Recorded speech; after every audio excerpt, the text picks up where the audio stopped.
Bonjour à tous et à toutes, que le Seigneur vous bénisse abondamment de partout où vous êtes. Peu importe l'heure que vous me suivez, j'aimerais prier avec vous. Mais avant de prier, j'aimerais te dire quelque chose de très important que tu dois savoir. La première des choses que tu dois savoir, que l'Éternel a déjà tout fait. L'Éternel a tout prévu pour l'homme en Christ. Christ est la solution que Dieu donne à l'humanité. J'aimerais te dire, Jésus est ta provision éternelle. Jésus est la réserve de Dieu pour ta destinée. En Christ, Dieu a tout préparé, conçu pour ton élévation, ta gloire. Je le déclare au nom de Jésus. Ainsi, tu dois maintenant savoir, toi qui n'es pas en Christ, qui me suis en ce moment, toi qui n'as pas encore donné ta vie à Jésus, qui me suis en ce moment, tu ne pourras pas vivre la réserve de Dieu, ni encore la providence de Dieu, si tu ne donnes pas ta vie à Jésus. La première des choses d'abord, je veux que là où tu es, que tu prennes la décision de dire, Jésus, viens dans ma vie, je te donne ma vie et je vais vivre cette provision. Après avoir fait cette prière, tu dois savoir que maintenant en Christ, tu as toute la provision de Dieu.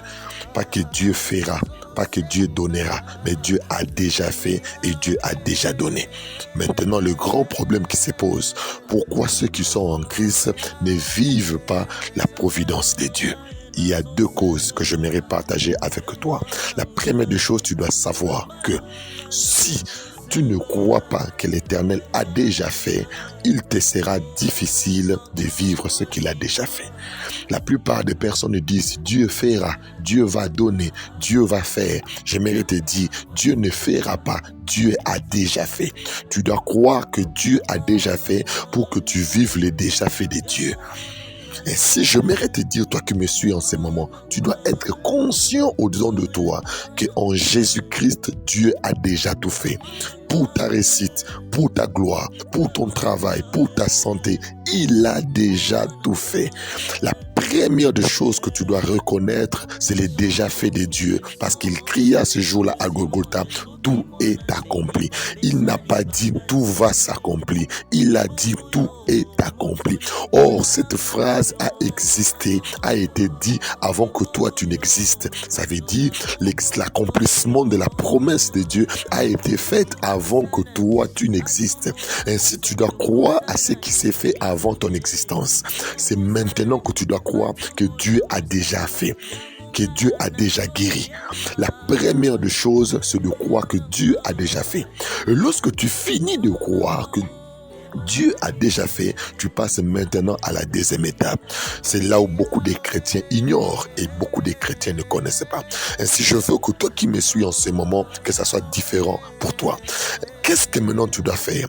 La deuxième étape maintenant, pour vivre la providence de Dieu, tu dois maintenant te lever et déclarer. Parce que tu dois savoir, de la même manière, Dieu pour sauver l'humanité, il est passé par un homme qui est Jésus, afin d'atteindre l'humanité. De la même manière, Dieu pour sauver Israël, il est passé par un homme qui est Abraham. Dieu passe toujours par un corps pour sauver l'humanité.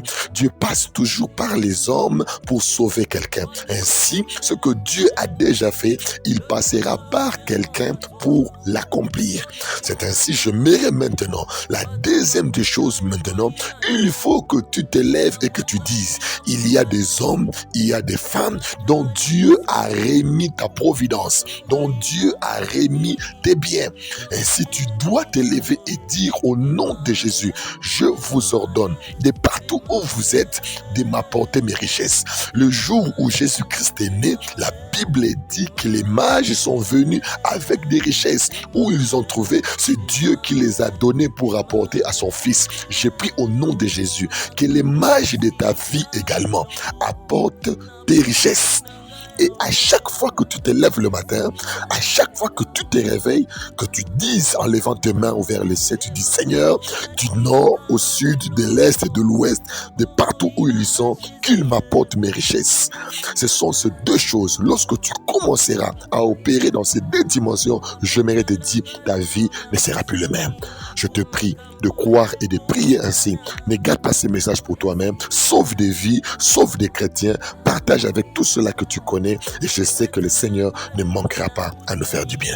Que le Seigneur vous bénisse et que la grâce de Dieu soit sur vous. C'est votre pasteur, le pasteur Jimmy Kilangalanga. Je vous aime beaucoup. Toutes les bonnes choses. Amen.